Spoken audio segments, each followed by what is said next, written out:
ببساطه ومن غير فزلكه، هتديك كل الحلول. العب كده بكره وخد سكور 2 3 4 كمان وهتنهيها بدري.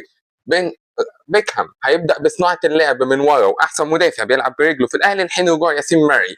ديانج هيقدر يقدم لك تغطيه المساحه العريضه دي كلها، اما الخمسه دول كلهم يبقوا قدام. وديستروير وهتستغل ديانج، وهيقدر كمان ياخد المساحه دي كلها جاي رايح جاي. امام هيزيد مع المهاجم، بن رمضان هيقدر ان هو يزيد من الناحيه الثانيه، وكده انت فتحت التو هاف سبيسز مفتوحين. او لو حتى تريزيجيه دخل في الهاف سبيس، هو هيخش على الناحيه الشمال. بالعمري هيرفع من هنا، زيزو هيرفع من هنا. انت شغلت الكورس باس والاوفرات، شغلت الهجوم من العمق، شغلت صناعه اللعب وبناء اللعب باثنين بيقدروا يبنوا اللعب، شوبير وبيكهام. واخيرا المهاجم مروان اوتاكا هيقدر ان هو يرجع ورا، يسحب المدافعين ويسيب مساحه للثلاثه دول يخشوا من غير فزلكه. العب كده هتفوز مرتاح. هتقول لي بن رمضان مش في مستواه، هقول لك بسيطه وسهله خالص.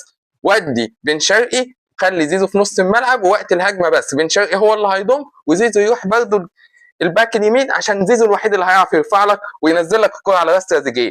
ويعدها عليا، زيزو لعب على الناحيه دي او لعب كده وراح على اليمين، ماركه مسجله، هتاخد جون اسيست زيزو كروس هيدر من تريزيجيه، ونحتفل بكره كلنا بالعيد.